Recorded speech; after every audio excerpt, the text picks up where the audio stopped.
Right. Thank you Jesus. ஹல்லேலூயா. சத்தமாக சொல்லுங்கள் பார்க்கலாம். ஹல்லேலூயா. வேத வசனத்துக்கு நேராக நம்ம போக போகிறோம். ஆமேன்னு சொல்லுங்களேன். இன்றைக்கி ஒரு நல்ல முக்கியமான ஒரு அருமையான ஒரு வெளிச்சத்தை கர்த்தர் நமக்கு தருவாராக. ஆமேன்னு சொல்லுங்களேன். ஹல்லேலூயா. நம்ம சத்தியங்களை கற்றுக்கொண்டு வருகிறோம். ஆண்டவர் நமக்கு சொல்லி கொடுத்து கொண்டு வருகிறார். ஆமேன். எதற்காக? நம்மிடத்திலே தேவன் ஒரு காரியத்தை, ஒரு சத்தியத்தை கற்றுக் கொடுக்கிறார், சொல்லி கொடுக்கிறார் என்றால் அதற்கு என்ன காரணம்? உங்களிடத்திலும் என்னிடத்திலும் அதை செய்ய வேண்டும் என்று, நீங்களும் நானும் அப்படி நடக்க வேண்டும் என்று தேவன் விரும்புகிறார் அல்லது எதிர்பார்க்கிறார். ஆமேன்னு சொல்லுங்களேன். அல்லேலூயா. சத்தமா அல்லேலூயா. கொஞ்சம் ஒத்துழைக்கணும். அல்லேலூயா சொல்லும் போது அல்லேலூயா சொல்லணும், அல்லது அல்லேலூயா நீங்களாகவே உணர்த்தப்படும் பொழுது சொல்லணும். கொஞ்சம் விழிப்பாக இருக்கணும், கொஞ்சம் இனிய பார்க்கணும். என்ன செய்யக்கூடாது? குக்குன கோழி போல் நம்மளை என்ன செஞ்சு கொடுக்கூடாது. உற்சாகமாக இருங்கள். அல்லேலூயா. சரி, ரைட். இன்றைக்கி ஒரு காரியத்தை குறித்து பார்க்க போகிறோம். என்ன அப்படின்னு கேட்டிங்கன்னா,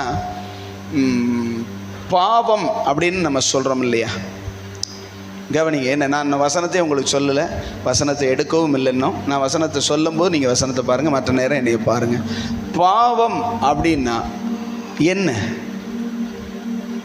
உங்களுக்கு தெரிஞ்ச எதை சொல்லுங்கள். வசனம் தெரிஞ்சாலும் சரி, வசனம் தெரியாட்டாலும் சரி. பாவம்னா என்ன?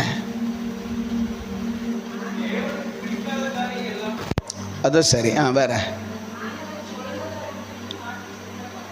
தேவன் அவங்க சொல்கிறாங்க, தேவன் சொன்னதை விட்டுட்டு சொல்லாததை செஞ்சால் பாவம்ங்கிறாங்க. வேற ஆண்டவருடைய சமூகத்தை விட்டு பிரிக்கிற எல்லாமே பாவம். கரெக்டான பாயிண்ட் யார் நீங்கள் சொல்கிறது எதுவும் தப்பு இல்லை, ஆனால் நான் எதிர்பார்க்கிற பாயிண்ட் இல்லை, அவ்வளோதான் விஷயம். சொல்லுங்கள்.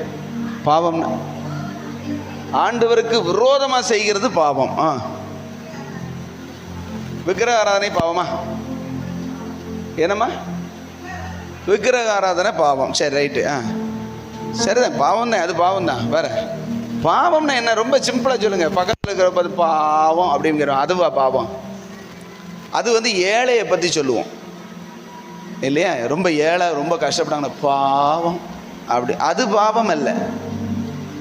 பாவம் என்பது என்ன?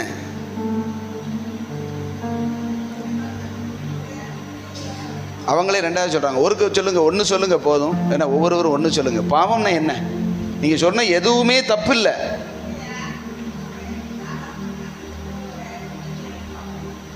என்ன சொல்கிறாங்கன்னு எனக்கு தெரியல. எது? கஷ்டப்படுறவங்களுக்கு உதவி செய்யாட்டா பாவம். நல்ல பாயிண்ட்டு. ஏறத்தாழ அவங்க பாயிண்ட்டுக்கே அனுசரித்து வந்துட்டாங்க. வேற அந்த பக்கத்தில் தட்டி விடுங்க. ஐயாவை பரலோகத்திலேருந்து கொண்டு வாங்க. கொஞ்சம் கவனிங்க. என்ன கவனிங்க? சொல்லுங்களேன். உங்களுக்கெல்லாம் பாவம்னா என்னன்னு தெரியாதோ? பாவம்னா என்னன்னு தெரியாட்டி நீங்கள் செஞ்சுக்கிட்டே இருப்பீங்க. புரியுதா உங்களுக்கு? பாவம்னா என்னன்னு தெரியாட்டி நாம் செய்து கொண்டே இருப்போம். அதை தெரிஞ்சா, தெரியாட்டி, அப்போ சொல்லாட்டி தெரியலன்னு தானே அர்த்தம். சரிதானே? சரி, ரொம்ப சிம்பிளாக உங்களுக்கு நான் இன்னைக்கு இப்போ ஒரு பாடம் மாதிரி எடுக்க போகிறேன். நல்ல மனசில் வச்சுக்கோங்க, குறிச்சுக்கோங்க. சரிங்களா? பாவம் அப்படிங்கிறது தேவனுடைய பார்வையில் ரெண்டு வகைப்படும். சொல்லுங்க. சேரில் இருக்கிறவங்க சொல்லுங்க. ரெண்டு வகைப்படும். ஒன்று, நீங்கள் பதில் சொல்லணும். ஒன்று, எழுதுறவங்க எழுதிக்கங்க. செய்ய வேண்டிய, தேவன் செய்ய சொல்லுகிறதை செய்யாமல் இருத்தல். எழுதுறவங்க எழுதுங்க. தேவன் செய்ய சொல்லுகிறதை அல்லது எப்படி நடக்கணும்னு சொல்றாரு, உங்களுக்கு புரிஞ்சபடி எழுதிக்கோங்க. உங்களுக்கு புரிகிற மாதிரி எழுதிக்கங்க. சரிங்களா? ஆண்டவர் சொல்லுகிறபடி வாழாதிருத்தல் பாவம்.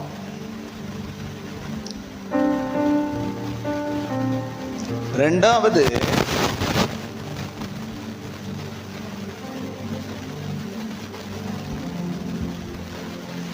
ரெண்டாவது, இப்போ முதல் என்ன சொன்னேன்? தேவன் சொல்லுகிறத செய்யாமல் இருக்கிறது. சரியா? தேவன் சொல்லாததை செய்தல் பாவம். ரெண்டாவது,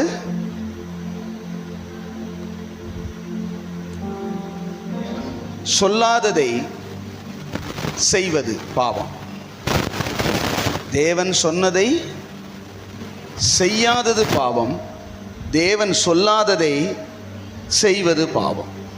ஆமென். இந்த ரெண்டு தான் பாவம்.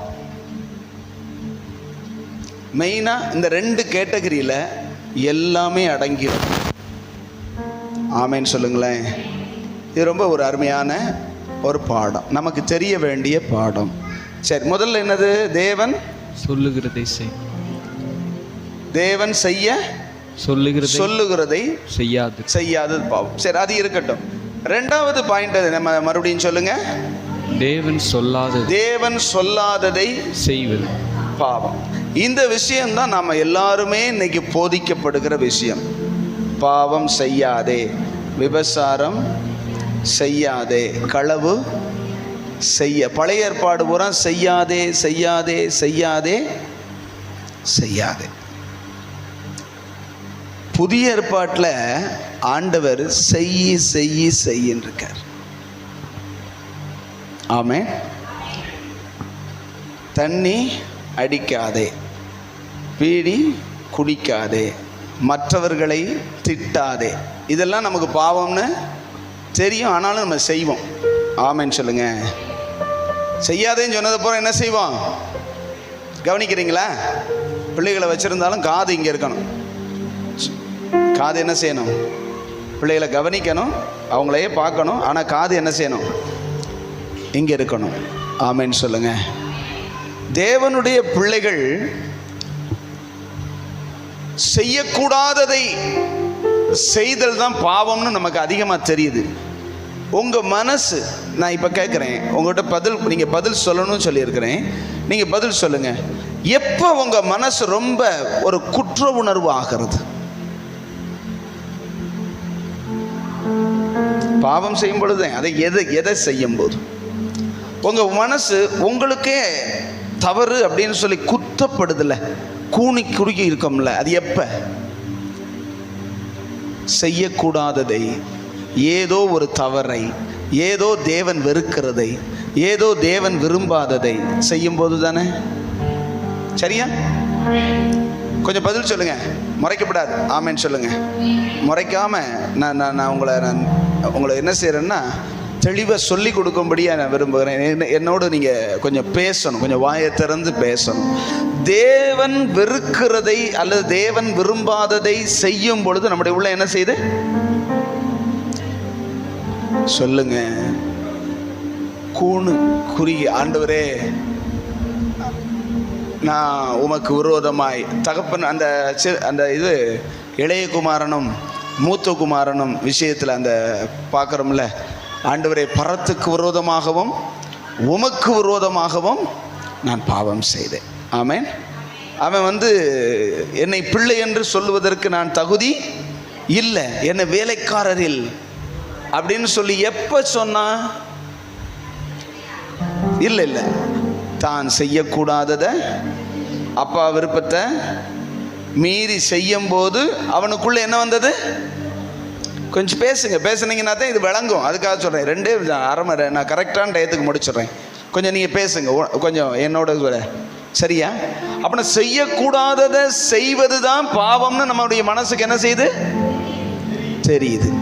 இது எல்லாருக்கும் தெரியும். ஆமென் சொல்லுங்க. சரி, உங்களுக்கு இன்னும் புரியும்படி சொல்கிறேன். நம்ம ஆண்டவருடைய பிள்ளைகளாக இருக்கோம். ஏதோ ஒரு சூழ்நிலை மேலே போய் விக்கிரக கோயிலுக்கு போயிட்டு வந்தால் நமக்கு மனசுக்கு என்ன செய்யுது? போக வேண்டிய சூழ்நிலைமை வந்துருச்சுன்னா, போக வேண்டிய நிர்பந்தம் வந்துருச்சுன்னா, ஐயோ அங்கே போயிட்டோமே, அப்படி வருதா? சில பேர் அதை தவிர்த்துருவோம், அது வேற விஷயம். அதெல்லாம் முடியாது, வர முடியாது அப்படின்னு சொல்லிடுவோம், அது வேற விஷயம். போக வேண்டிய சூழ்நிலைமை வந்துருச்சுன்னா, அந்த எல்லைக்கு போக வேண்டிய நிலைமை வந்துருச்சுன்னா நமக்குள்ள என்ன செய்யுது? ஒரு குற்ற உணர்வு. ஆமென் சொல்லுங்க. நமக்கு அதிகமாக தெரிகிற விஷயம் அல்லது நமக்கு அதிகமாக மனசு பாதிக்கிற விஷயம் செய்யக்கூடாததை செய்ததினால். ஆமென். இன்னைக்கு பார்க்க போகிற ஒரு ரொம்ப முக்கியமான ஒரு மேட்ரு என்னன்னா, செய்யக்கூடாததை செய்தல் அல்ல. புரியுதா உங்களுக்கு? அது நமக்கு எல்லாருக்குமே மனசாட்சி சொல்லிடுது. அதுதானே உண்மை. இதை செய்யக்கூடாது ஆனால் செஞ்சிட்டேன் அப்படின்ன உடனே நமக்குள்ள என்ன வந்துடுது? குற்ற உணர்வு வந்துடுது, மனசாட்சி குத்திடுது. ஆனால் இப்போ நான் சொல்ல போகிறத நீங்கள் கேட்டுச்சு பாருங்க. நம்ம செய்யணும்னு சொன்னதை எத்தனையோ காரியங்கள் நம்முடைய வாழ்க்கையில் நம்ம செய்யாமல் இருக்கோம். அதை குறித்து யாருக்காவது குற்ற உணர்வு வருதா?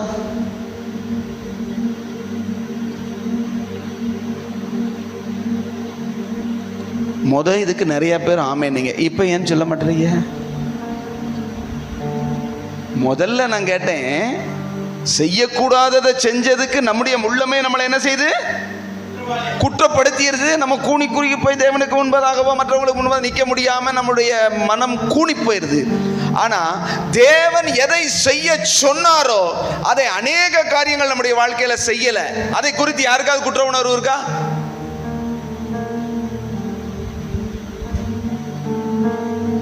ரெண்டுமே ஒரே பாவம்.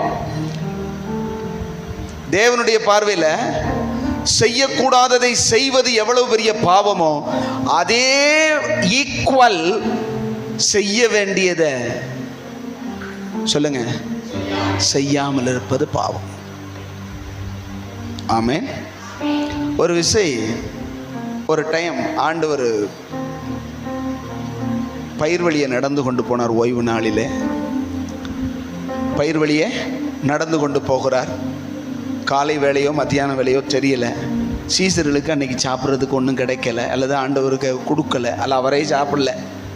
அவங்க போன உடனே என்ன செஞ்சிட்டாங்க? வயலுக்குள்ளே போன உடனே கதிர்களை டொர்ன்னு இழுத்து கையில் நிமிட்டி வாயில் போட்டுவிட்டாங்க. இதை பார்த்தாங்க. இது தெரியுமில்ல உங்களுக்கு? நம்மளுமே செய்வோம் இல்லையா? அந்த ஒரு நல்ல விளைஞ்சிருந்தனா அப்படி எடுத்து கொஞ்சம் அப்படி அப்படி வாயில் போடு. ஏன்னா பசியாக இருக்குது, ரெண்டு தின்னா கொஞ்சம் நல்லதுன்னு நினைப்பு இருக்கு. ஆமென்.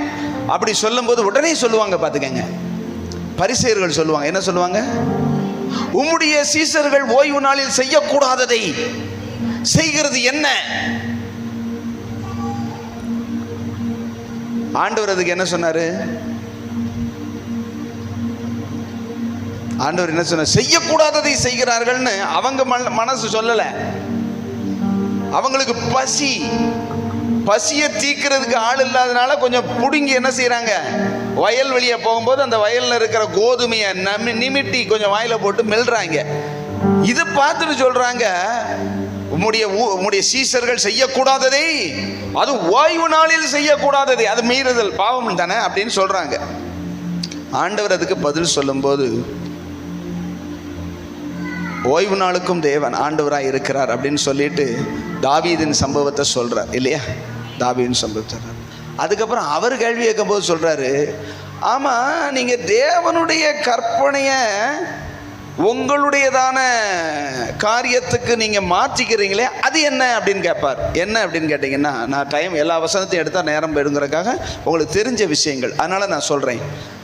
உன் தாயையும் உன் தகப்பனையும் கனம் பண்ணுன்னு நான் சொல்லியிருக்கிறேன். அப்படி தாயையும் தகப்பனையும் கனம் பண்ணாதவன் கொலை செய்யப்படணும்னு சொல்லியிருக்கிறேன். ஆனால் நீ உன் தாயையும் தகப்பனையும் நோக்கி, நான் உனக்கு செய்ய வேண்டிய உதவி எது உண்டோ, இதோ குர்பான் அப்படிங்கிற ஒரு காணிக்கையினால் இதை கொடுக்கிறேன். இத்தோட உனக்கும் எனக்கும் சம்பந்தமே எது? தாய்க்கும் தகப்பனுக்கும் உதவி செய்ய விடாம குர்பான்னு ஒரு அதுக்கு பேர் வச்சிருக்காங்க. குர்பான்னா என்னன்னு தெரியல. ஒரு லம்பு தொகை வச்சுக்கோங்க.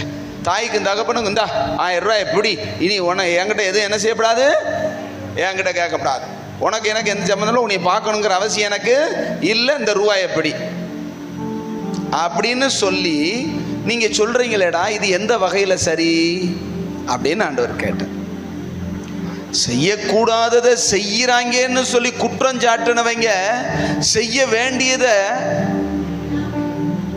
வேண்டியதை விட்டுட்டு இவங்களா ஒரு புது கதையை கட்டி ஆண்டவர் சொன்னாரா குர்பான்னு கொடுன்னு சொன்னாரா? தாயின் தகப்பனையும் நீ என்ன செய்யணும்? கனப்படுத்தணும், அவங்களை காப்பாற்றணும், கடைசி வரைக்கும் என்ன செய்யணும் சொன்னதை இவங்களா என்ன செஞ்சுக்கிட்டாங்க? மாத்திக்கிட்டது குற்றமே கிடையாது. இப்படி தேவன் சொன்னதை செய்யாத அநேக பாவங்கள் நம்முடைய வாழ்க்கையில் இருக்கிறது. எத்தனை பேர் அதை அறிஞ்சுக்கிடணும்னு விரும்புறீங்களோ தெரியல. நம்ம எப்பயுமே இதை செய்யாதே, அதை செய்யாதே, இப்படி இராதே, அப்படி இராதே, அதை விட்டுவிடு, இதை விட்டுவிடுன்னே பேசி நம்ம என்ன செஞ்சிட்டோம்? எதை செய்யணும்னு சொல்லி கொடுக்க மறந்தாச்சு, விட்டாச்சு. இன்னைக்கு ஆண்டவர் நம்ம கற்றுக் கொடுக்கிறாரு, நீ செய்ய வேண்டியதை செய்யாததினால செய்யக்கூடாததை செய்து கொண்டே இருக்கிறாய்.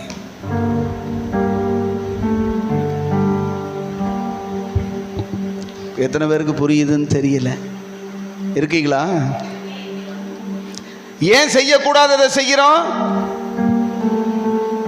ஏன் செய்யக்கூடாததையே செய்து நம்முடைய வாழ்க்கையில குற்ற உணர்வு வந்துகிட்டே இருக்குன்னா, தேவன் சொன்னதை நம்ம செய்யல. தேவன் எதை செய்ய சொன்னாரோ அதை செஞ்சிருந்தா செய்யக்கூடாததை செய்வதற்கு நமக்கு நேரமும் இருந்திருக்காது, சூழ்நிலைமையும். சரிதானா? அப்ப ஒரு ஓட்டை உழுகும் போது அந்த ஓட்டை அடைக்க இன்னொன்னு தப்பு வந்துருது. சரிதானா? ஆமா. நீங்க அந்த ஐஸ்வர்யவான் லாசரு கதை நமக்கு நல்லாவே என்ன செய்யும் தெரியும்ல. அந்த சம்பவத்தை பைபிளை பார்க்காம அப்படி லேசா சொல்லுங்க பாப்போம். ஐஸ்வர்யவான் ஒருவன் இருந்தான். அவன் இரத்தாம்பரமும் வெளியேறப்பெற்ற வஸ்திரங்கள் உடுத்தி சம்பிரமமாய் வாழ்ந்து கொண்டிருந்தான். அந்த ஒரு வார்த்தை, அந்த ஒரே ஒரு வசனம் தான் அவனை குறித்து இருக்கு. அப்படித்தானே? லூக்கா 16ஆம் அதிகாரத்தில் அது இருக்குது. அடுத்து லாசரு என்னும் பேர் கொண்ட ஒருவன் இருந்தான். அவன் அந்த ஐஸ்வர்யவானுடைய வாசல் அருகே கிடந்து, ஐஸ்வர்யவான் டெய்லி சாப்பிட்டு சிந்தினதை தூத்து விடும் போது, சரிதானா, சிந்தினதை அவன் சாப்பிட்டு வாழ்ந்து கொண்டிருந்தான். நாய்கள் அவன் புண்களை நக்கிற்று. அப்படித்தானே சொல்லப்பட்டிருக்குது. ஆனால் 2 பேரும் ஒரே நாளில் மரிக்கிறார்கள், அல்லது ஒரே டைம் மரிக்கிறார்கள். 2 பேரும், ஒருத்தன் அடக்கம் பண்ணப்படுகிறான், இன்னொருத்தன் சிறப்பாக செய்யப்படுகிறான். ஆனால் மறுமைக்கு கர்த்தர் கொண்டு போயிட்டு, அடுத்த வசனத்தில் ஒருவன் பாதாளத்திலிருந்து, அப்படித்தானே சொல்லப்பட்டிருக்கு. நான் வசனத்தை வாசிக்க சொன்ன நேரம் ஆகிடும். நீங்கள் சொல்லுங்க, ஏன்னா நீங்கள் சொல்ல மாட்டேங்கிறீங்க, நானே சொல்கிறேன். இந்த சம்பவம் உங்களுக்கு நல்லா தெரியுமில்ல. சரி, இந்த பாதாளத்துக்கு போனதுக்கு என்ன காரணம்? யாரு? ஐஸ்வர்யவான் இல்லையா? ஐஸ்வர்யவான் செய்த மிகப்பெரிய பாவம் என்ன? அவனும் ஆபிரகாமை பார்த்த உடனே சொல்லுகிறான், ஆபிரகாமே என் தகப்பனாகிய, அப்படித்தானே சொன்னாரு, என் தகப்பனாகிய ஆபிரகாமே, அந்த லாசருவை ஒரு விரல்ல நுனியில தண்ணியை நனைச்சு என் நாக்கை குளிர பண்ண அனுப்ப வேண்டும் சொல்றானா இல்லையா? ரைட். அப்ப ஆபிரகாம் யாருன்னு அவனுக்கு தெரியுது. அப்படின்னா அவனும் தேவனுடைய பிள்ளை தான். சரிதானே? லாசருவும் தேவனுடைய பிள்ளை தான். சரி, இப்ப இவனும் மரிச்சான், அவனும் மரிச்சான். அவன் பெரிய பாவம் செஞ்சான்னு எங்கேயுமே சொல்லப்படலை. இவன் பாவம் செஞ்சு இப்படி வியாதியா கிடந்தான்னு தெரியல. ஆண்டவர் சிம்பிளா சொல்றாரு, ஒரு ஐஸ்வர்யவான், ஒரு தரித்திரன், 2 பேரும் மரிக்கிறார்கள். 2 பேரும் வெவ்வேறு இடத்திற்கு போகிறார்கள். ஆமென். இப்ப அவன் செஞ்சு அவன் பாதாளத்தில் வேதனைப்பட காரணம் என்ன?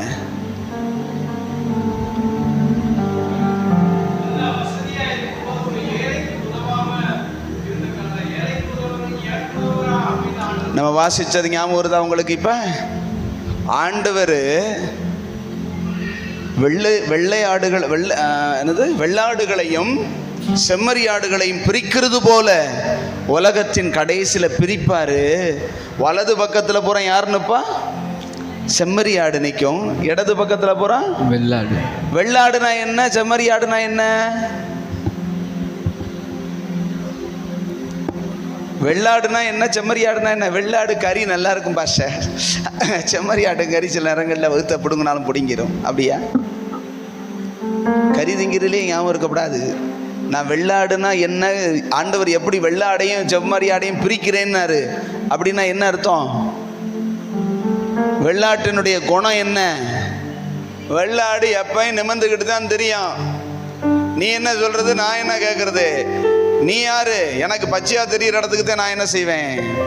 மேய்ப்பன் சொல்றதை கேட்கவே செய்யாது. ஆனா செம்மறியாடு மேய்ப்பனுடைய சத்தத்தை சரியாய் கேட்டு பின்பற்றும்.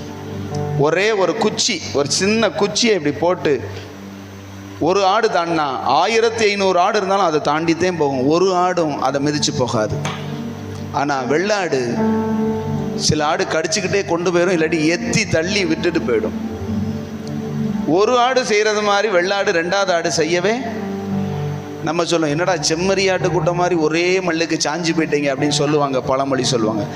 செம்மறியாடு ஒரு சாப்பீஸ் கோடு போட்டு அதை தாண்டி ஆடு போயிடுச்சுன்னா இந்த அத்தனை ஆடும் அந்த சாப்பீஸ் கோடை தாண்டித்தான் போகும். ஆமீன் சொல்லுங்களேன். மெய்ப்பனானவன் நில்லு அப்படின்ட்டனா அத்தனையும் அப்படியே நிற்கும். மழை பெஞ்சாலும் நிற்கும், வெயில் அடித்தாலும் நிற்கும், என்ன செஞ்சாலும் நிற்கும். ஆனால் இந்த கழுதைகளை உள்ள பூட்டி போட்டாலும் உடைச்சிக்கிட்டு வெளியே போகத்தான் தெரியும். கட்டளைக்கு ஒரு நாளும் கீழ்ப்படியவே மெய்ப்பனுடைய கண்ட்ரோலில். எங்கேயாவது நீங்கள் பார்த்துருக்கிறீங்களா வெள்ளாடு ஆயிரக்கணக்கான ஆடை, நூற்றுக்கணக்கான ஆடை ஒரு மெய்ப்பை மேய்ச்சதை? வெள்ளாடு மேய்க்கிறவங்களை பூரா பாருங்க 10 ஆடுக்கு மேலே வச்சிருக்க மாட்டான். அதாவது ரொம்ப போனால் ஒரு 30 ஆடு, அதுக்கு மேலே அவனால் மேய்க்கவே முடியாது. ஆனால் செம்மறியாடு கூட்டத்தை பார்த்துருக்கீங்களா? அதுவாடு நான் அவனை கூப்பிட்டு கேட்டிருக்கேன், அவ்வளவு ஆடும் ஒன்று போல வேற இருக்குது, ஒரு ஆடு காணாம போச்சுன்னா உனக்கு எப்படி தெரியும் அப்படின்னா, அது எங்கள் குரலை கேட்கலை, எங்கள் கூட்டத்தை பார்க்கலைன்னா அது கத்துற சத்தம் எனக்கு தனியாக கேட்கும், அப்படியே அலறும். ஏதோ ஒரு ஆடு காணும்னு சொல்லிட்டு நான் வீட்டுக்கு போய் தான் எண்ணுவேன். ஆனால் ஒரு ஆடு எங்கேயாவது நின்றுச்சுன்னா எங்களை பார்க்கல, அந்த கூட்டத்தை பார்க்கலைன்னா கத்திரும். எதை சாப்பிட்டுக்கிட்டு இருந்தாலும் பரவாயில்ல, கூட்டம் போயிடுச்சுன்னா அதை விட்டுட்டு ஓடியாந்துரும். கூட்டத்தோட ஒன்று போல இருக்கும். ஆமேன்னு சொல்லுங்களேன். அல்லேலூயா. செம்மறியாடு எப்படிப்பட்டது? மேய்ப்பனுடைய சத்தத்தை தெளிவாக அறிஞ்சு கூப்பிட்டா ஓடியாரும், கூட்டத்தோட கூட்டமாக இருக்கும். அந்த செம்மறியாடை பற்றி ஆண்டவர் சொல்றாரு. என்ன சொல்றாரு? வாசிங்க பார்க்கலாம். 34 25வது அதிகாரம் நம்ம எல்லாம் சேர்ந்து வாசித்த மத்தேயு 25:34 வாசிங்க. அப்பொழுது ராஜா தமது வலது பக்கத்தில் நிற்கிற செம்மறியாடுகளை பார்த்து, வாருங்கள் என் பிதாவினால் ஆசீர்வதிக்கப்பட்டவர்களே, உலகம் உண்டானது முதல் உங்களுக்காக ஆயத்தம் பண்ணப்பட்டிருக்கிற ராஜ்யத்தை சுதந்தரித்துக் கொள்ளுங்கள். பசியாயிருந்தேன், எனக்கு போஜனம் கொடுத்தீர்கள். கவனிங்க, பசியாயிருந்தேன், எனக்கு போஜனம் கொடுத்தீர்கள். அடுத்து எல்லாம் வாசிங்க, சேர்ந்து வாசிங்க. தாகமாயிருந்தேன், என் தாகத்தை தீர்த்தீர்கள். அந்நியனாயிருந்தேன், என்னை சேர்த்துக் கொண்டீர்கள். வஸ்திரம் இல்லாதிருந்தேன், எனக்கு வஸ்திரம் கொடுத்தீர்கள். வியாதியாயிருந்தேன், என்னை விசாரிக்க வந்தீர்கள். காவலில் இருந்தேன், என்னை பார்க்க வந்தீர்கள் என்பார். அப்பொழுது நீதிமான்கள் அவருக்கு பிரதியுத்தரமாக, நிப்பாட்டுங்க. இந்த நீதிமான்களாகிய பரலோகத்துக்கு போகிற மக்கள் சொல்றாங்க, ஆண்டவரே எப்பையா உங்களுக்கு நாங்கள் தண்ணி கொடுத்தோம், எப்போ உங்களை பார்க்க வந்தோம், எப்போ உங்களுக்கு ட்ரெஸ்ஸு கொடுத்தோம், எப்போ உங்களை பார்த்தோன்னு அவங்களும் கேட்குறாங்க. ஏன்னா ஏசுநாதருக்கு யாரும் கொடுக்க முடியாது இல்லையா? ஏசுநாதருக்கு ஏதாவது போய் அவர் காவலில் இருக்கிறதுக்கு அவர் என்ன குற்றவாளியா? இல்லை. அவர் பசியாக இருக்கிறதுக்கு அவர் நம்மளை போல சரீரத்திலையா இருக்காரு? இல்லை. அவருக்கு உதவி செய்ததினாலும், அவரை பார்க்க போனதுனாலும், அவரை விசாரிக்க போனதுனாலும் அவருக்கு அப்படின்னு சொல்றார். இயேசு கிறிஸ்துவை என்ன செய்றாரு? சொல்றார். எப்பொழுது அப்படின்னா, இந்த சிறியரில் ஒருவனுக்கு எதை செய்தீர்களோ அதை எனக்குத்தான் செய்தீங்க. ஆமென் சொல்லுங்களேன். இது செய்தது. அந்த நரகத்துக்கு போன மக்களை குறித்து சொல்லும் போது இதே விஷயத்தை சொல்றாரு. நீங்கள் ரட்சிக்கப்படவில்லை, நீங்கள் என்னை விசுவாசிக்கவில்லை, நீங்கள் என்னுடைய வசனத்தை கை கொள்ளவில்லை, எதுவுமே சொல்லல. என்ன சொல்றாரு?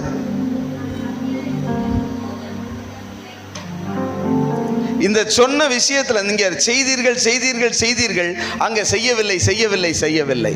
ஆமென். சரி, அப்படின்னா இது உலகத்தாரா? ஆண்டவர் நியாய தீர்ப்புல ரெண்டா பிரிக்கிறது யாரேனா சபையாரை. சொல்லுங்க, நம்மைத்தான். உலகத்தானுக்கு நியாய தீர்ப்பே கிடையாது. Only one. கர்த்தர் அவன் விசுவாசிக்கல, அவன் நரகத்துக்கு போயிட்டான். ஆமென். நியாய தீர்ப்பு தேவனுடைய வீட்டிலே துவங்குகிறது. தேவனுடைய வீடு எது? சபைனா யாரு? நீங்களும் நானும் தான். இங்க நியாய தீர்ப்பு எதுக்குன்னா, என் வசனத்தின்படி நீ நான் சொன்னத கேட்டு செம்மறியாடா இருந்தியா, கேட்காம வெள்ளாடா இருக்கியா? உங்களை தூக்கி போடுவாங்கன்னு சொல்லல, போங்கள்ங்கிறார். அங்க பாத்தீங்களா அந்த வசனத்தை பாருங்க.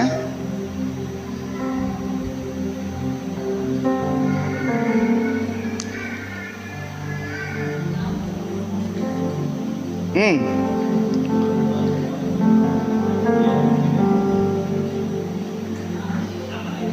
41 வாசிங்க. அப்பொழுது இடது பக்கத்தில் இருக்கிறவர்களை பார்த்து, சபிக்கப்பட்டவர்களே என்னை விட்டு பிசாசுக்கும் அவன் தூதர்களுக்காக. அந்த வார்த்தையை நீங்க ரொம்ப கவனமா இருக்கணும். என்னை விட்டு, என்னை விட்டு அப்படின்னா என்ன அர்த்தம்? என்கிட்ட தான் நீங்க எவ்வளவு நாள் இருந்தீங்க, என்னையத்தான் தேடுனீங்க, அப்படித்தானே அர்த்தம். பிசாசோட இருக்கிறவன் பிசாசு இருக்கிற இடத்துக்கே போயிடுவான்.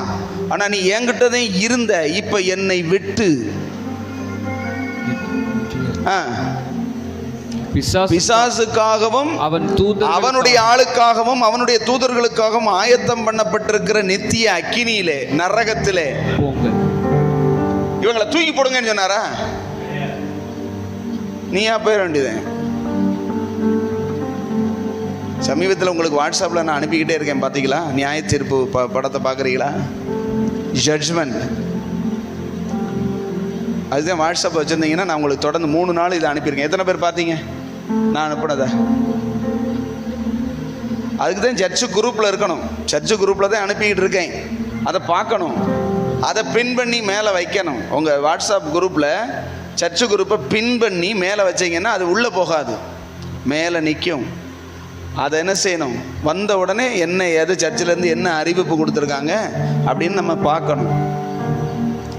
ஒரு ஆள் தான் பார்த்தீங்களா? வேறு யாருமே பார்க்கலையா? பார்த்தவங்க மட்டும் கை உதுக்குங்க. என் வீட்டில் தான் பார்த்துருக்கான் ஒன்று, வேறு யாருமே பார்க்கலையா?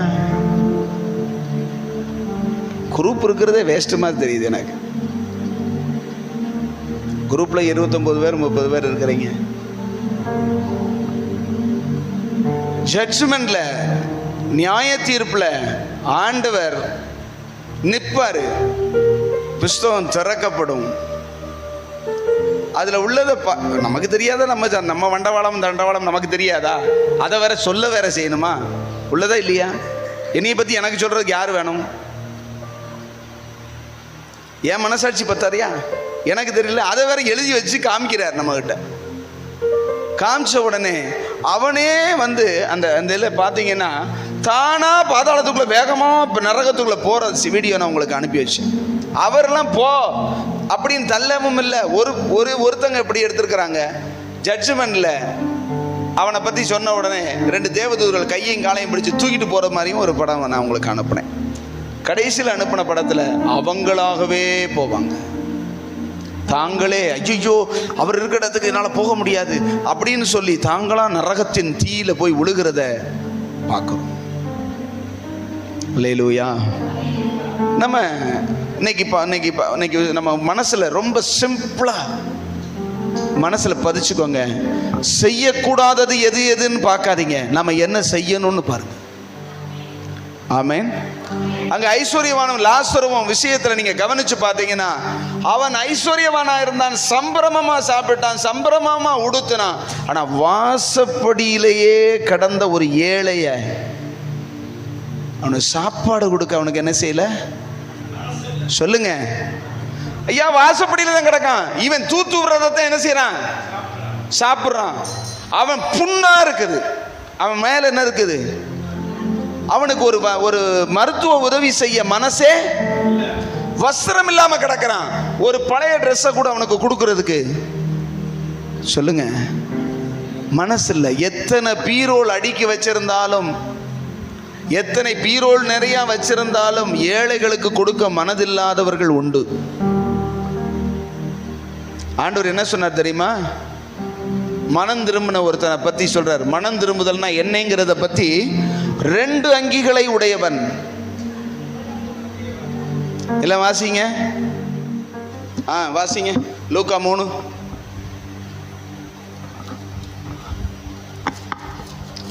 பத்தாம் அதிகாரம் 10வது வசனம், 3:10. அப்பொழுது ஜனங்கள் அவனை நோக்கி, எப்பொழுது அப்படிங்கிறதுக்கு மேல இருக்குது. இப்பொழுதே கோடாரியானது மரங்களின் வேர் அருகே வைத்திருக்கிறது. இப்பொழுதே கோடாரி மரத்தின் வேர்ல இருக்கு, ஆகையால் நல்ல கனி கொடாத மரமெல்லாம் வெட்டுண்டு அக்கினியிலே போடப்படும் என்றான். அப்பொழுது ஜனங்கள் அவனை நோக்கி, இப்படி சொல்லும் போது ஜனங்கள் அவனை நோக்கி, அப்படியானால் நாங்கள் என்ன செய்ய வேண்டும் என்று கேட்டார்கள். அதற்கு அவன் பிரதியுத்தரமாக, 2 அங்கிகளை உடையவன். சொல்லுங்க, 2 அங்கிகளை காமிங்க. 2 Dress இருந்தா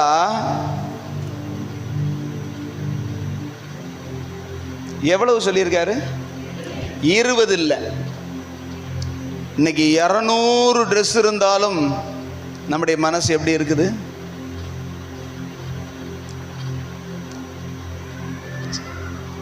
செய்யணும்னு சொல்லியிருக்காரா இல்லையா? வாசிங்க. 2 அங்கிகளை உடையவன் இல்லாதவனுக்கு கொடுக்க கடவன். இல்லாம அந்த ஒத்த அங்கி கூட இல்லாம கந்தலையும் கதக்களையும் கெட்டிக்கிட்டு திர்றானே, ஓட்டையோட தெரிகிறானே, அவனுக்கு ஒரு அங்கியை கொடுத்துரு. செய்ய வேண்டியது, சொல்லுங்க, செய்ய வேண்டியது. வாசிங்க. ஆகாரத்தை உடையவனும் அப்படியே செய்ய கடவன். சொல்லுங்க, சாப்பாடு இருக்கிறவன் சொல்லுங்க. உங்ககிட்ட சாப்பாடு இருந்தா உண்மையிலேயே சாப்பாடு இல்லாதவனுக்கு கொடுக்கணும். ஆமென் சொல்லுங்க. சாப்பாடு இல்லாதவன்னா என்ன அர்த்தம்?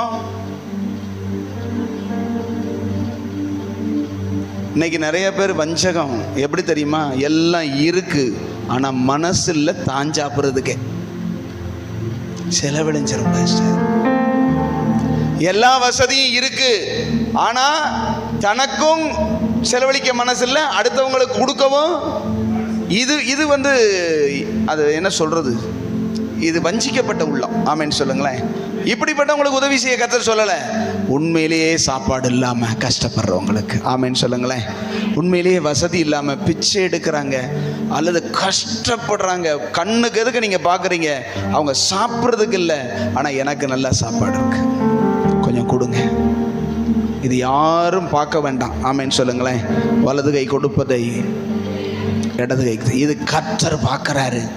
ஆண்டவர் சொல்றாரு, நான் தாண்டா அங்க ஏழையா இருக்கேன். அவனை ஏழையா ஏன் வச்சிருக்கேன் தெரியுமா? உன் பக்கத்துல சாப்பாடு இல்லாம வச்சிருக்கேன் தெரியுமா? உன் மனசு எப்படி இருக்குன்னு செக் பண்றதுக்காக. அல்லேலூயா சொல்லுங்க.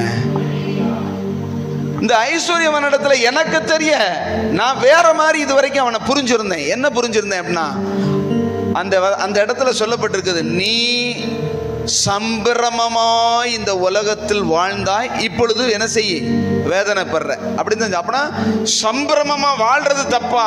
வாழ்றது தப்பு இல்லை. எல்லா பரிபூர்ணத்தோடு வாழலாம், எல்லாம் கர்த்தர் கொடுக்கிற எல்லாவற்றையும் அனுபவிக்கலாம், தவறில்லை. ஆனா இல்லாதவன் உன் கண்ணுக்கு முன்னாடி கர்த்தர் வைக்கும் போது நீ அவனுக்கு கொடுக்க மனசு இல்லாட்டி அதுதான் நரகத்துக்கு போற வழி. ஆமென் சொல்லுங்க. கர்த்தர் நமக்கு நிறைய கொடுக்கிறது தப்பு இல்லை. எதுக்கு? உனக்கு முன்னதாக வச்சிருக்கிறேன் பாரு. ஒரு வஸ்திரம் இல்லாதவன், ஒரு ஆகாரம் இல்லாதவன், ஒரு வியாதிக்காரன். அந்த லாசரு புண்ணு உடையவனா இருந்தான். என்னது? மேலெல்லாம் புண்ணு. அவனுக்கு ஒரு மெடிக்கல் உதவி செஞ்சிருக்கலாம்ல. அவனை தூக்கிட்டு போய் ஒரு கவர்மெண்ட் ஆஸ்பத்திரியிலையோ அல்லது சொந்தமாகவோ ஒரு வைத்தியரை கூப்பிட்டு அவனை சரி. வாசல்ல தானே கிடக்கான்.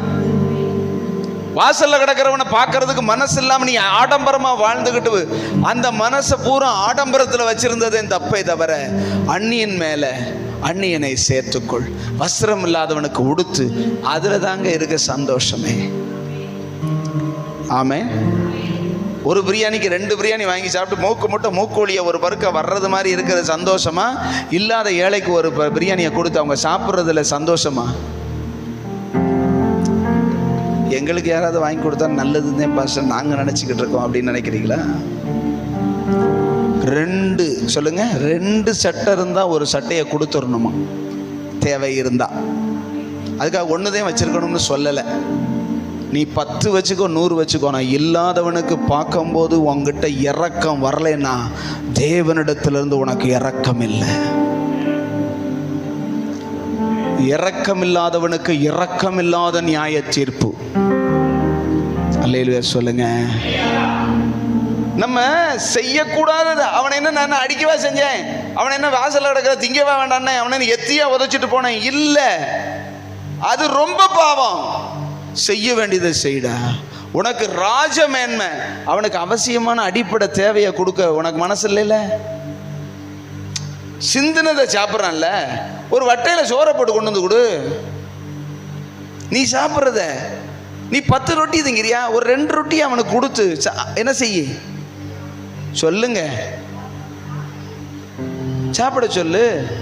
நாய் வந்து அவனுடைய அது எந்த நாய் நினைக்கிறிய? இவன் வளர்க்குற நாய். வீட்டில் நாயை கூட கட்டி போட முடியாமல் அவன் புண்ணை நக்கிற அளவுக்கு விட்டு கொடுத்துருக்கான். ஆமென். ஆண்டவர் நம்ம இடத்துல இந்த நாளில் எதிர்பார்க்கறது என்னன்னா, நீ செய்யக்கூடாததை எதுன்னு யோசிச்சுக்கிட்டே இருக்க. இன்னைக்கு சொல்கிறேன், நீ செய்ய வேண்டியது நிறைய இருக்கு. எத்தனை பேர் போய் ஆஸ்பத்திரியில் வியாதியாக இருக்கிறவங்கள பார்த்து ஜெபிக்கிற அனுபவம் இருக்குது? எதுக்கு ஆஸ்பத்திரி ஊழியம்னு நம்ம ஒரு காலத்தில் போனோம் இல்லையா? எத்தனை பேர் போயிருக்கிறோம். இப்போ அதை விட்டாச்சு. ஒன்றும் இல்லை, இன்னைக்கு ரெஸ்ட்டு ஜோம் பண்ண முடியுது. அன்றைக்கி பாவடை செய்யிருக்கோம். அன்றைக்கி ஒரு லீவு, லோக்கல் லீவு, ஒரு டெத்து, அந்த தெருவில் வேலை பார்க்க முடியல. போய் 4 பேரை விசாரிங்க.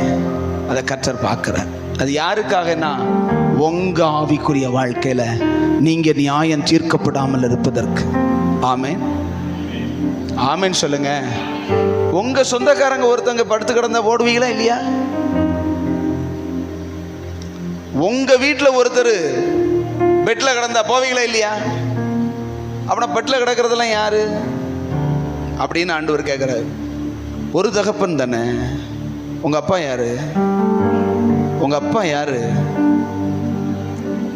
உங்க அப்பா யாரு? என்ன ரொம்ப சந்தேகமா இருக்கு பாஸ்டர். எங்க அப்பா பேரு, உங்க அப்பா பேர் என்ன? நமக்கு ஒரு தகப்பன் உண்டு, அப்படித்தானே சொல்றோம். அப்படின்னா அவர் எல்லாரையும் படைச்சவர்னா அவர் எல்லாரும் அவருக்கு பிள்ளை தானே. உனக்கு ஏன் அந்த சிந்தை வரமாட்டேங்கு? சபையிலேயே ஒரு மனமாக இருக்க, சபை மக்களையே விசாரிக்க நமக்கு மனசு வரல. அவனை எப்படி போய் விசாரிப்போம்? தேவனுடைய சிந்தை, தேவனுடைய நினைவு, தேவனுடைய கற்பனை என்னன்னு புரிஞ்சுக்கிட்டா எல்லாரும் மேலேயும் அன்பு வரும். நீங்க ஒரு ஆளுக்கு ஒரு நேரம் சாப்பாடு கொடுக்குறீங்கன்னா அதை தண்டடிக்க வேண்டாம், ஃபேஸ்புக்கில் போட வேண்டாம், வாட்ஸ்அப்பில் போட வேண்டாம், இன்ஸ்டாகிராமில் போட்டு அதுக்கு இல்லை. கர்த்தர் உங்களை பார்க்க, உங்க ஆவி ரட்சிக்கப்பட, உங்க ஆவி தப்புவிக்கப்பட, நீங்க பரலோகத்துக்குள்ள போறீங்கன்னா அவருடைய இரக்கம் உங்களுக்கு எனக்கு வேணும். நம்ம எல்லாம் இதுல பூர்ணம் அடையல. கர்த்தர் நம்ம கற்றுக் கொடுக்கிறார். ஆமென் சொல்லுங்க. இரக்கம் உள்ளவர்கள் இரக்கம் பெறுவார்கள். செய்ய வேண்டியது நிறைய இருக்குது, செய்ய பழக வேண்டியது நிறைய இருக்கிறது. அல்லேலூயா. தீமையை வெறுத்து நன்மை செய். அந்த வசனத்தை வாசிங்க. சங்கீதம் 34:14. தீமையை விட்டு விலகி, தீமையை விட்டு விலகிறது மட்டும் நமக்கு நல்லது கிடையாதுங்க. நன்மை செய். சொல்லுங்க, நன்மை செய். சத்தமா சொல்லுங்க, நன்மை. நன்மை செய். சொல்லுங்க, நன்மை. தீமையை விடுறது மட்டும் ஆண்டவர் ஆவிக்குரிய வாழ்க்கை கிடையாது. நல்லது செய்ய பழகணும், நன்மை செய்ய கொஞ்சம் சிந்த விடணும். ஆமென் சொல்லுங்க. அப்படியே இறுக்கி பிடிச்சுக்கிட்டே போவாஸ் சொன்னாரு. என்ன சொன்னாரு போவாஸ்? என்ன சொன்னார் தெரியுமா? அவங்க அவங்க கோதுமை மணிகளை அறுக்க வந்தவங்களை, அறுத்து களஞ்சியத்தில் சேர்க்க வந்தவங்களை என்னன்னு நம்ம சொல்லுவோம்? நம்ம வயலில் வேலை செய்ய வந்தவங்களை பார்த்து என்ன சொல்லுவோம்? டே சிந்தாம சிதறாம என்ன செய்யணும்? கொண்டு வந்து சேர்க்கணும்னு சொல்லுவான். அவன் சொல்றான், கொஞ்சம் சிந்த விடுங்கள், ஏழைகள் பிறக்கி கொண்டு போகட்டும். ஆமென் சொல்லுங்க. பத்திரமா பார்த்துக்கூடோ, ஒன்றும் சிந்திரப்படாதுன்னு நம்ம சொல்லுவோம். நம்ம புத்திக்கும் தேவனுடைய பிள்ளைகளுடைய பார்த்தீங்களா? போவாசு ஏன் பெயர் பெற்றான்? போவாசு ஏன் கர்த்தரால் ஆசீர்வதிக்கப்பட்டான்னா சிந்த விட்டான். சொல்லுங்க, கொஞ்சம் சிந்த விடுங்க சில்லறைகளை. நல்ல வேலை பாச சில்லறைன்னு சொன்னீங்க, இனிமேல் நான் 1 ரூபாயோ காயின்ஸோ மாற்றி அல்லேலூயா சொல்லுங்களேன். சிந்த விட போகிறேன் அங்கனங்கண்ணே அதை சொல்ல. மனசில் இருக்கிற பிடிப்பை கொஞ்சம் விடுங்க, கொஞ்சம் செலவழிங்க. எனக்கு எனக்கு எனக்கு எனக்கு எனக்கு எனக்கு எனக்கு எனக்கு எனக்கு எனக்கு எனக்கு என் பிள்ளைக்கு என் பிள்ளைக்கு என் பிள்ளைக்கு அதுவே நரகத்துக்கு போகிறதுக்கு வழிவாசம். ஆமென் சொல்லுங்க. எவ்வளோ பெரிய ஆபத்து பார்த்தீங்களா? எவ்வளோ பெரிய பாதிப்பு பார்த்தீங்களா? செய்யக்கூடாததை செய்யும் போது குற்ற உணர்வு வருதே. செய்ய வேண்டியதை செய்யலைங்கும் போது நமக்குள்ள குற்ற உணர்வு வருதா? நமக்கு முன்னாடி எத்தனை பேர் பசியோடு, ட்ரெஸ் இல்லாமல், வேதனையோடு இருக்கிறாங்களே, அவங்களுக்கு போய் ஒரு ஆறுதலான வார்த்தை சொல்லக்கூடாதா? அவங்கள விசாரிக்க கூடாது? என்ன விசாரிக்க வந்தீர்கள்? விசாரிக்கிறத சொல்றார் கர்த்தர். காவலில் இருந்து என்னை விசாரிக்கவில்லை அப்படின்னு குற்றம் சாட்டுறாரு. ஒருத்தனை பார்த்து சொல்றாரு, நீங்கள் விசாரிக்க வந்தீர். காவல்ல ஏசுனார் எப்ப இருந்தாரு?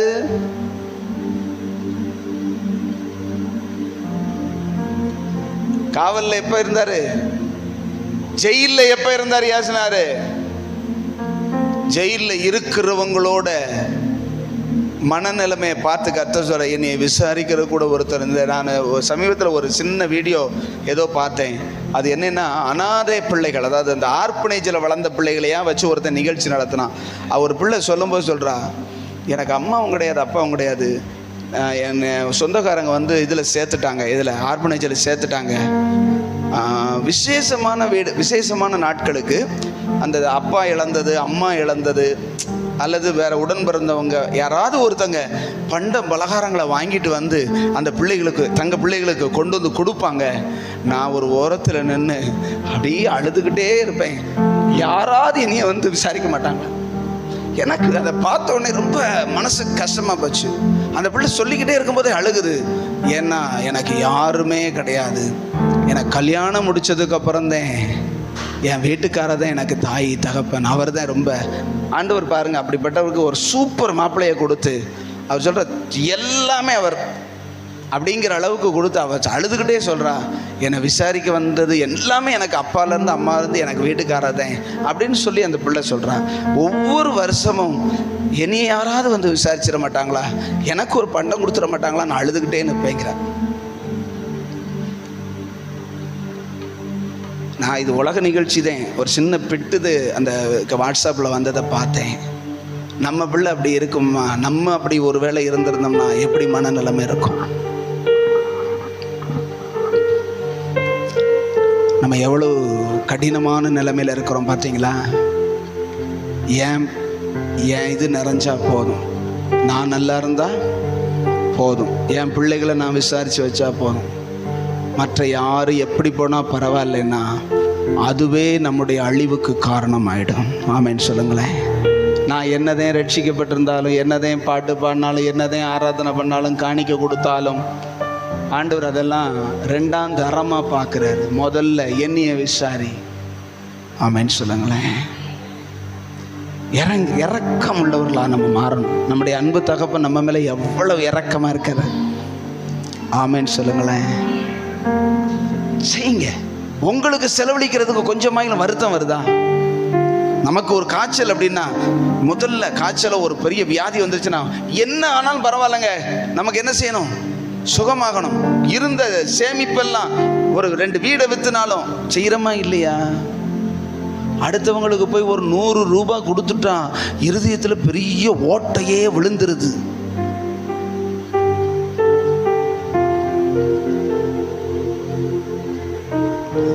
போய் ஒரு நல்லது போலது வாங்கி சாப்பிடுங்க. பட்னியாக இருக்குங்க, பிச்சு எடுக்கிறாங்களா? சாப்பிட ஒன்றும் இல்லைன்னு கேட்குறாங்களா? உங்ககிட்ட இருந்தா கர்த்தர் கொடுங்க. ஆமென் சொல்லுங்களேன். கர்த்தர் பார்க்கிறார். யாரும் பார்க்க வேண்டாம், யார்கிட்டையும் சொல்ல வேண்டாம், கர்த்தர் அதை கணக்கில் வைப்பார். ஆமென் சொல்லுங்களேன். அல்லேலூயா. அப்படி ஒரு 2 பேப்பர் திருப்பி 45:7 வாசிங்க. சங்கீதம் 45:7. நீர் நீதியை விரும்பி, நீர் நீதியை விரும்பி அக்கிரமத்தை வெறுக்கிறீர். ஏங்க, நீங்க நல்லதை விரும்ப ஆரம்பிச்சாதான் அக்கிரமத்தை வெறுக்க முடியும். அப்படிப்பட்டவர்கள் மேல் தேவன் ஒரு ஆனந்த தைலத்தினால் அபிஷேகம் பண்ண ரெடியா இருக்கிறார். ஹல்லேலூயா. ஒரு கலைஞர், உங்களுக்கு தெரியும், நம்முடைய முன்னாள் முதலமைச்சர் கலைஞர் ஒரு வார்த்தை சொன்னார். எல்லா பஸ்ஸுலையும் எழுதி போட்டிருந்தாங்க. எத்தனை பேர் படிச்சிருக்கீங்கன்னு தெரியல, யாருக்காவது ஞாபகம் இருக்குதா? ஏழையின் சிரிப்பில் இறைவனை காண்போம். ஆமென் சொல்லுங்களேன். அந்த ஒரு ரட்சிக்கப்படாத மனுஷனுக்கு வந்த வெளிப்பாடை பாருங்களேன். ஏழைகள் சிரித்தார்கள், ஏழைகள் சந்தோஷப்பட்டார்கள்னா அதுல இறைவனே தெரிகிறான். நமக்கு அந்த வெளிச்சம் வரலையே. ஏழைகளுக்கு இறங்குகிறவன் இந்த வசனத்தை போல கர்த்தருக்கே ஒருத்தன் கடன் கொடுக்கிறான்னா யாரு தான் அது? ஏழைகள், வறியவர்கள், கஷ்டப்படுறவங்களை பார்த்து அவங்களுக்கு செய்யறவன் கர்த்தருக்கே. அவர் அதை திரும்ப சொல்லுங்க, திரும்ப கொடுப்பார். கர்த்தர் வேற எதையும் திரும்ப கொடுப்பேன்னு சொல்லவே கிடையாது. நீங்க போட்ட காணிக்கைக்கு உங்களுக்கு திரும்ப வரும்னு சொல்லல. நீங்க போடுற ஆண்டவருக்குன்னு கொடுக்கிற தசம பாகம் உங்களுக்கு திரும்ப கொடுப்பேன்னு கர்த்தர் சொல்லல. உனக்கு கொடுத்ததுல நீ என்ன செய்? இந்த மாதம் உனக்கு 1000 ரூபா கொடுத்தா 100 ரூபாய் எனக்கு செலுத்த வேண்டியதை நான் கொடுத்ததுக்கு கொடுறான்ங்கிறாரு. அதை திருப்பி தருவேன் ஆண்டு சொல்லல. ஆனா திருப்பி தருவேன்னு சொன்னது எதுக்கு? ஏழைக்கு இறங்குகிறவன் கர்த்தருக்கு கடன் கொடுக்கிறான். அவன் கொடுத்ததை கர்த்தர் ரிட்டர்ன் செய்வான். கர்த்தர் எப்பயுமே வாங்கினதை அப்படி கொடுக்க மாட்டாரு, வட்டியும் முதலுமா தருவார். ஆமென் சொல்லுங்களேன். அல்லேலூயா. தாராளமா ஏராளம். மனசை கொஞ்சம் விசாலமாக்குங்க. மனசை கொஞ்சம் என்ன செய்யுங்க, கர்த்தருக்கு கொடுக்கிற பங்கு அது வேற. அது நீங்க செய்ய வேண்டிய கடமை.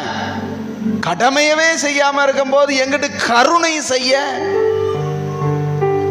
கொஞ்சம் சிந்த விடுங்க. பக்கத்துல பார்த்து சொல்லுங்க, கொஞ்சம் சிந்த விடுங்க. கொஞ்சம் இருதயத்தை திறந்து விடுங்க. ஏழைகள் மேல, வறியவர்கள் மேல, கஷ்டப்படுறவங்க மேல. ஒரு ட்ரெஸ் இல்லாதவனா எடுத்து எல்லாம் புதுசு கொடுக்க வேண்டாம், உங்களுக்கு இருக்கிறத கொடுங்க. ஆமென் சொல்லுங்க. ஆமா பாஸ்டர், சேராததையும் அடிக்கடிக்கு வச்சிருக்கிறேன், கிழிஞ்சு போறது மாதிரி சாயம் போனதும் வச்சிருக்கிறேன், அதை நானும் கொடு. முதல்ல கொஞ்சம் மனசு அதுல நானும் விடுபடட்டும். அதையும் பழைய ரம்பளை போட்டு அதையும் வாயில போடுற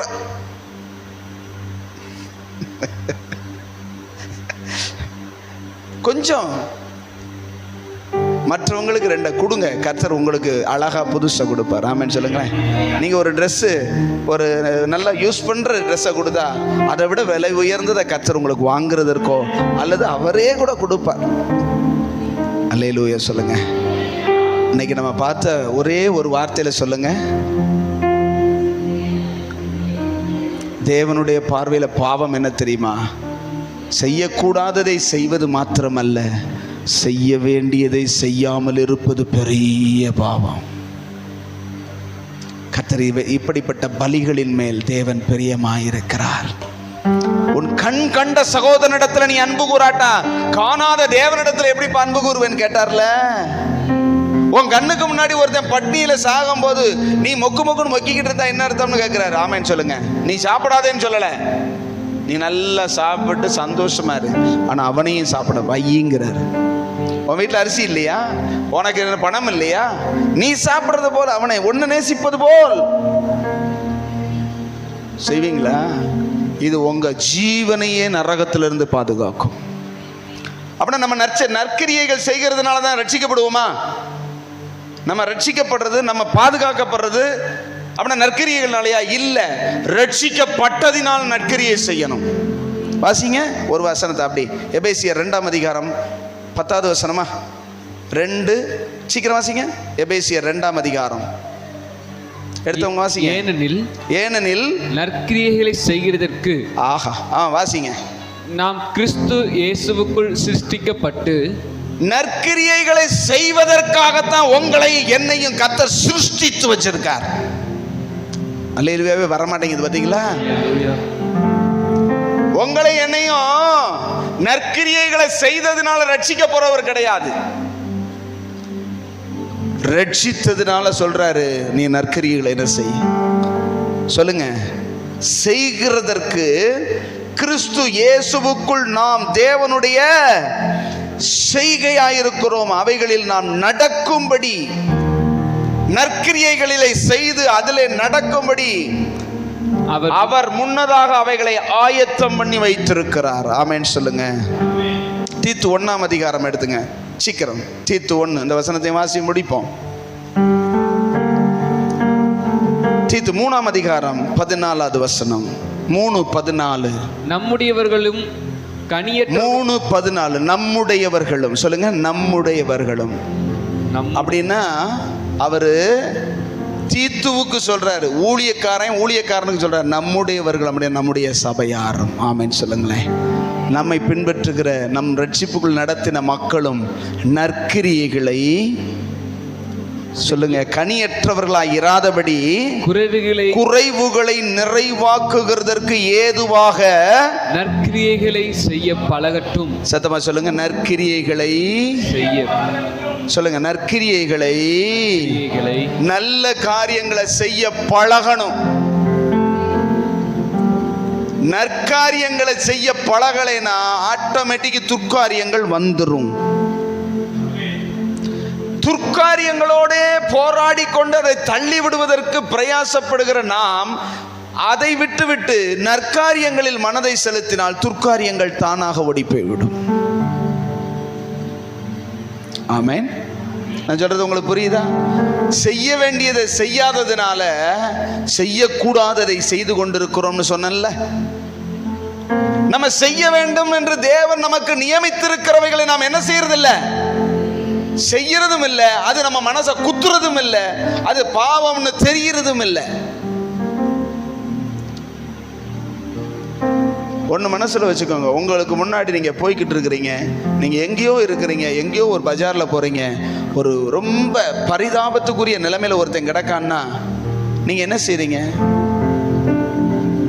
நம்ம போய் அவங்களுக்கு உதவி செஞ்சால் நம்மளை யாராவது தப்பாக நினைப்பாங்க, அப்படி மனசில் வருதுல்ல? ஓப்பனாக சொல்லுங்க பார்ப்போம். ஒருத்தன் கீழே விழுந்து சகதியில் பிறண்டுக்கிட்டு கிடக்கான். நான் போய் எனக்கு சம்மந்தம் இல்லாதவன், சொந்தக்காரன் கிடையாது, பந்தக்காரன் கிடையாது, அவன் என்ன நிலைமையில் இருக்கான்னு தெரியும். அவனை போய் நான் தூக்கணும்னா என்ன இவன் சொந்தக்காரனாக இருப்பானோ, இவன் ஏன் இவன் தூக்குறான் அப்படின்னு நம்மளை தப்பாக நினைப்பாங்கிற மனசு நமக்கு வருதா வரலையா? நம்மளை மதிக்க மாட்டாங்க அப்படின்னு உன் இமேஜ் தான் உன்னை டேமேஜ் ஆக்குது. ஆமென். நல்ல சமாரியன் கதையை எதுக்கு எழுதி வச்சிருக்காரு? போய்கிட்டு இருக்கான், எருசலேமுக்கு போகிறான், எரிகோவுக்கு போகிறான். கள்ளர் கையில் அகப்பட்டு அவனை குற்றியும் கொலையுருமா போட்டுட்டு போயிட்டாங்க. அங்கிட்டு கூடி யார் வர்றா? ஒரு பரிசேயன். அப்படின்னா என்ன? பரிசேயன் என்பவன் சட்ட திட்டங்களை கை கொண்டு ஒரு குற்றமும் சாட்டப்படாதவன் அர்த்தம்.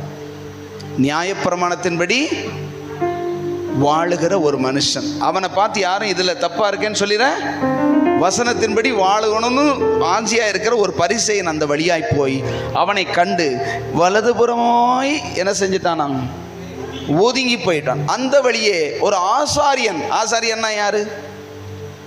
தேவனுடைய ஆலயத்தில் பணி செய்கிறவன் ஆசாரியன் வந்தான். அவன் பார்த்துட்டு இடது பக்கமாய் போனான். அந்த பக்கம் ஒரு லேவியன் வந்தான்.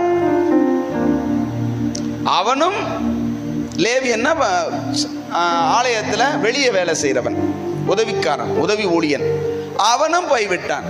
அந்த பக்கம் ஒரு சமாரியன் வருகிறான். ஆமென். அப்படித்தானே? ஒரு வழிபோக்கன்னு சொல்லப்பட்டிருக்கிறது. வழிபோக்கன்னு சொல்லப்பட்டிருக்கிறது. வழிபோக்கன் அவன் எந்த ஜாதியோ எந்த இதோ தெரியல. ஆனால் ஒரு சமாரியன், தாழ்த்தப்பட்ட மனிதன் வருகிறான். யாரும் அவனை மதிக்கலை. ஆனால் அவன் உள்ளத்தில் என்ன இருக்குன்னா தேவனுடைய மதிப்பு மிக்க இறக்கம் இருக்கு. அவன் உடனே அந்த கழுதையிலிருந்து இறங்கி அவனை தூக்கி அவன் காயத்தை துடைச்சி எண்ணெய் போட்டு அவனுக்கு என்ன செய்யறானா, அவனை தாங்கழுத மேலே ஏற்றி அவனுக்கு செய்ய வேண்டியதெல்லாம் செஞ்சு கொண்டு போய் சத்திரம் அப்படின்னா பொதுவான ஒரு பாதுகாக்கிற இடத்துல கொண்டு போய் அவன்கிட்ட இவனை கொடுத்து, இவனை பார்த்துக்கோ, இந்த 2 வெள்ளிப்பணம், 2 வெள்ளிப்பணம்னா 2 நாள் ஊதியம், 2 நாள் சம்பளம். உங்கள் சம்பளத்தை நீங்களே மனசில் வச்சுக்கோங்க. ஒரு நாள் நம்ம சம்பாதிக்கிற சம்பாத்தியம் 1 வெள்ளிப்பணம்னு வச்சுக்கோங்க. 2 வெள்ளிப்பணத்தை எடுத்து அவனுக்கு கொடுத்து இதை வைத்து செலவு செய்து அவனை பார்த்துக்கோ, ஒருவேளை பத்தாக்குறையா பணம் வரும்போது என்ன செய்கிறேன், தர்றேன்ட்டு போகிறான். யாரு? உலகத்தில் மதிப்பே இல்லாத ஒருத்தன், ஆனால் தேவனுடைய மதிப்பை பெற்றவன். ஆண்டவர் சொன்னார், அவனுக்கு எவன் பிறனாக இருந்தான் அப்படின்னு கேட்டார். அவனுக்கு உதவி செய்தவனே. அல்லேலூயா. யாரு பார்க்க, எனக்கு முக்கியமான வேலை இருக்குது, இவனை பார்த்துக்கிட்டு தான் நமக்கெல்லாம் செட் ஆகாது, இதுதான் உலகம். ஆனால் கர்த்தர் ஒன்னிய சரி பண்ணுறதுக்காக, ஒன்னிய பரலோகத்துக்கு கொண்டு போகிறதுக்காகவே அவனை கீழே போட்டு வச்சிருக்காரு. ஆமேன்னு சொல்லுங்களேன். அவன் கீழே எவனையோ அடித்து ஒருத்தன் கீழே கிடக்கான். அவனை ஏன் உனக்கு முன்னாடி வச்சிருக்காருன்னா ஒன்னிய செக் பண்ணுறதுக்குது. புரிஞ்சவங்க அல்லேலூயா சொல்லுங்க. இரக்கம் பாராட்டி உங்களால் என்ன முடியும். நான் சொல்கிறேன், அவனுக்கு தேவை 1 லட்ச ரூபா தேவை, ஆனால் உங்கள்கிட்ட 10 ரூபா தான் இருக்குது அல்லது 100 ரூபா தான் இருக்குண்ணா, உங்களை 1 லட்ச ரூபா கொடுக்க ஆண்டவர் சொல்லலை. உங்கள்கிட்ட இருக்கிறத அவனுக்கு ஷேர் பண்ண, உன்னால் முடிஞ்சதுன்னு தூக்கி ஓரத்தில் வை, அவனுக்கு உதவி செய். ஆமேன்னு சொல்லுங்களேன். உங்கள்கிட்ட இல்லாததை ஆண்டவர் என்ன செய்யலை, செய்ய சொல்லவே இல்லை. விரலுக்கு தக்கனதான் கர்த்தர் வீக்கத்தை கொடுப்பாரே தவிர, இந்த விரலில் இவ்வளவு பெரிய வீக்கத்தை கொடுத்தா தாங்குமா? கர்த்தருக்கு தெரியும். ஆமென் சொல்லுங்க. செய்வீங்களா? செய்யக்கூடாததை செஞ்சதுக்காக வருத்தப்படுற அதே நாம் செய்ய வேண்டியதை செய்யாம இருந்ததுக்கு தப்பு, மகா பெரிய தப்பு. ஆமென் சொல்லுங்களேன். கர்த்தர் அதைத்தான் பல இடங்களில் சொல்லியிருக்கிறாரு.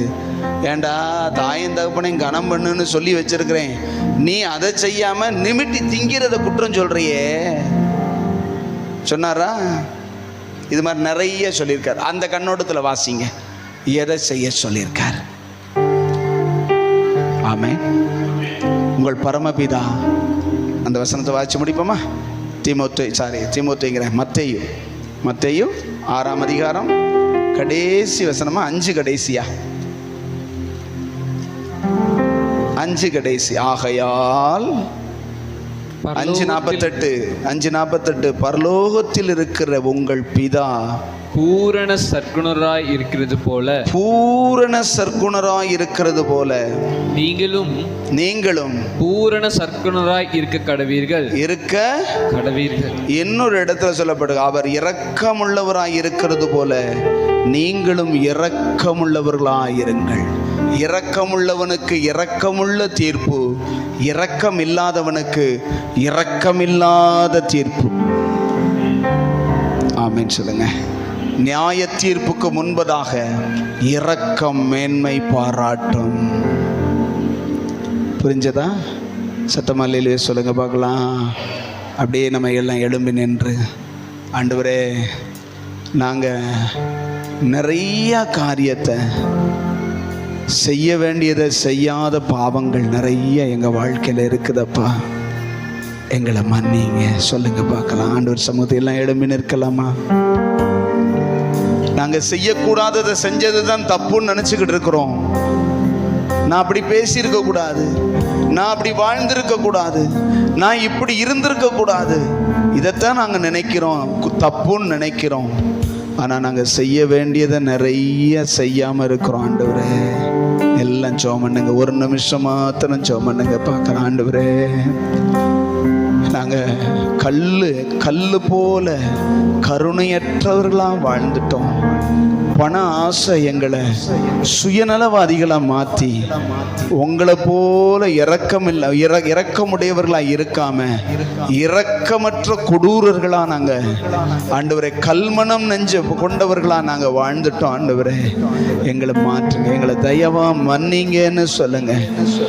நீங்க மற்றவர்களுக்கு விரோதமா செய்த பாவத்தை விட இது கொடூரமான பாவமா கர்த்தருடைய பார்வையில இருக்குது. நீங்களும் நானும் இரக்கமுள்ளவர்களா மாறணும், மற்றவர்களுக்கு உதவி செய்கிறவர்களா மாறணும். இந்த சிறியரில் ஒருவனுக்கு எதை செய்தீர்களோ அதை எனக்கே செய்தீர்கள் என்று சொல்லுகிறார். ஆமென். நமக்கு சம்பூர்ணமா கொடுக்கிற தகப்பனு ஆண்டவர் சொல்றாரு, நான் உனக்கு எல்லாத்தையும் தந்திருக்கனேடா, நான் உனக்கு எல்லாத்தையும் வாரி வழங்கியிருக்கனே, நீ எனக்கு ஒரு சின்ன உதவி செய்யக்கூடாதா? என் ஜனம், என் மக்கள், நான் தான் அப்படி அடிபட்டு கிடக்கிறேன், நான் தான் பட்னியா இருக்கிறேன், நான் தான் காவல்ல இருக்கிறேன், நான் தான் வஸ்திரம் இல்லாம இருக்கிறேன், எனக்கு நீ கொடுக்க மனசு இல்லைல, உனக்கு நான் கொடுத்ததுல இருந்து எடுத்து கொடுக்க உனக்கு மனசு இல்லைல. எத்தனை பெரிய தப்பு பார்த்தீங்களா? உங்களிடத்திலும் என்னிடத்திலும் இருக்கிற ஏதாகிலும் நாம் பிறக்கும் போது கொண்டு வந்தோமா? கர்த்தர் தானே கொடுத்தாரு, கர்த்தர் தானே உங்களுக்கு எனக்கும் கொடுத்திருக்காரு. உங்க கையில் இருக்கிற, உங்க கையில் இருக்கிற, என் கையில் இருக்கிற எல்லாம் கொடுத்தது கர்த்தர். இல்லைன்னு சொல்ல முடியுமா? கொடுத்தவருக்கு கொடுக்க மனசு இல்லாட்டி அது வஞ்சகம் இல்லையா? அது பாவம் இல்லையா?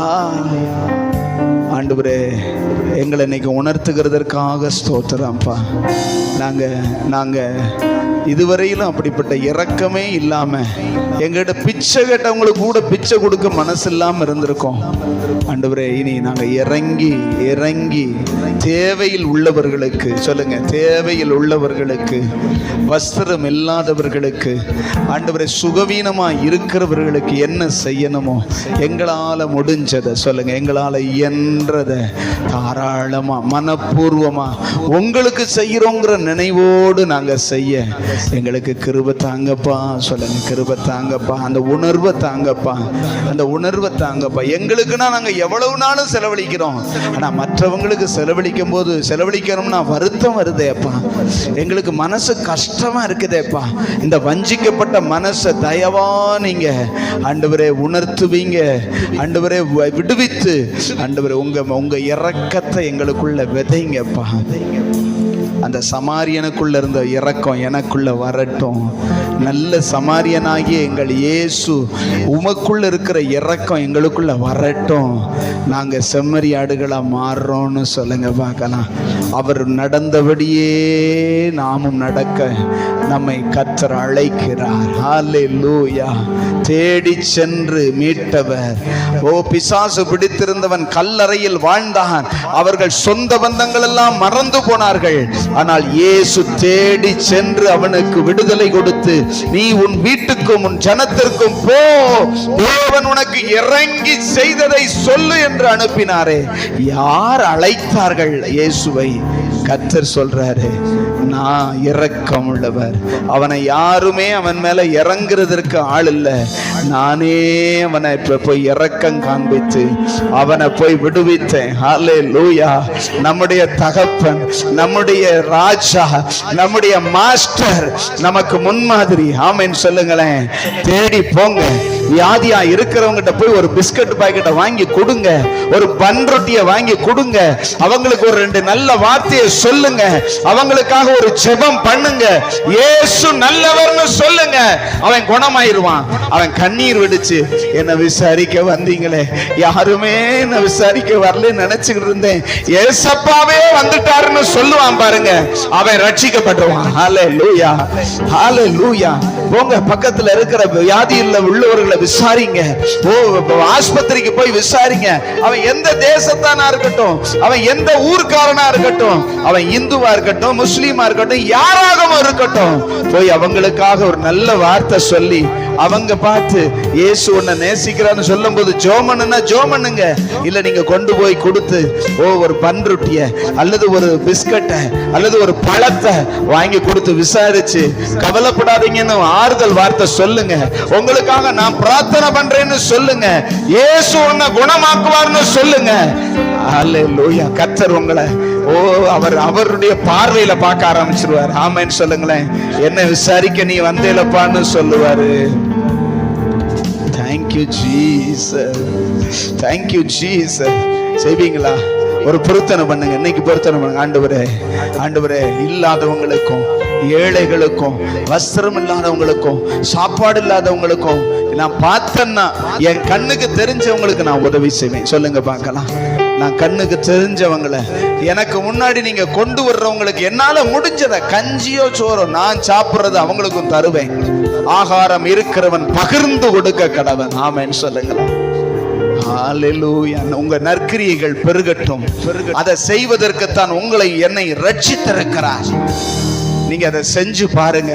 உங்களுக்குள்ள ஒரு பெரிய சந்தோஷம், ஒரு பெரிய மகிழ்ச்சி, பரிசுத்த ஆவியானவர் உங்க மேல சந்தோஷமா வந்து இறங்குவார். ஹல்லேலூயா, ஹல்லேலூயா. நீங்க கீழ்ப்படி ஆரம்பிச்சிட்டீங்க, நீங்க நடக்க ஆரம்பிச்சிட்டீங்க, கொஞ்சம் உங்க பைசாக்களை சிந்த ஆரம்பிச்சிட்டீங்கன்னா உங்க மேல பரிசுத்த ஆவியானவர் சிந்த தொடங்கிடுவார். ஹல்லேலூயா. உங்க மேல பரிசுத்த தேவனுடைய சிந்தை வந்துவிடும். ஹல்லேலூயா.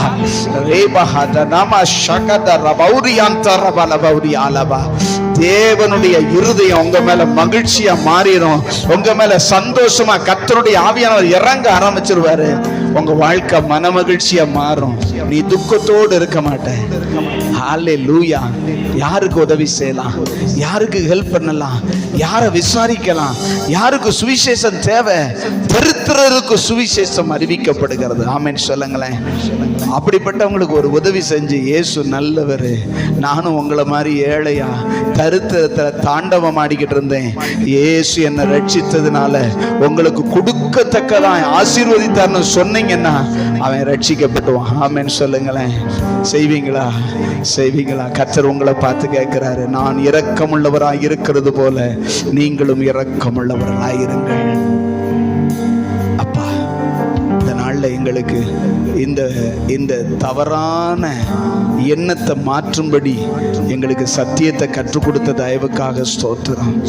நாங்க நல்லா இருந்தா போதுங்கிற ஒரு நல்ல ஆண்டவரே சோத்திரம் சோத்திரம், நல்ல நிலைமையில் இருக்கணும், நல்ல வசதியா வாழணுங்கிற ஒரு தவறான நிலையை மாற்றி நாங்க மற்றவங்களுக்கு ஆசீர்வாதமா இருக்கணுங்கிற ஒரு சத்தியத்தை நீங்க எங்களுக்கு கற்றுக் கொடுத்ததற்காக ஸ்தோத்திரம். ஆமென் சொல்லுங்க. ஆண்டவரே, இனி சிந்த விடுவோம். சொல்லுங்க, சிந்த விடுவோம். ஏழைகள் மேல் சிந்த வைப்போம். ஆமென் சொல்லுங்க. தேவையில் உள்ளவர்கள் மேல மனதை செலுத்துவோம். உங்க மேல நேசிக்கிறத மனுஷர்கள் மேல காட்டுவோம். சொல்லுங்க. நீங்க காணாத தெய்வத்தை நேசிக்கிறத காண்கிற சகோதரனிடத்துல தான் காட்ட முடியும்.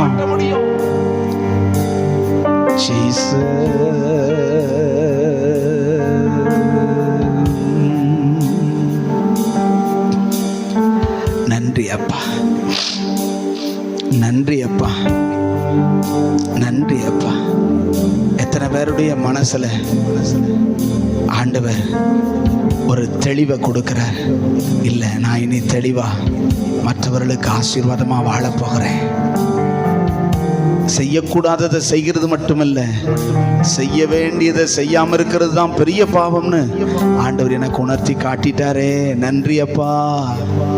சொல்லுங்க, நன்றி அப்பா. உங்க கரத்துல எங்களை முழுவதும் தாழ்த்துகிறோம்.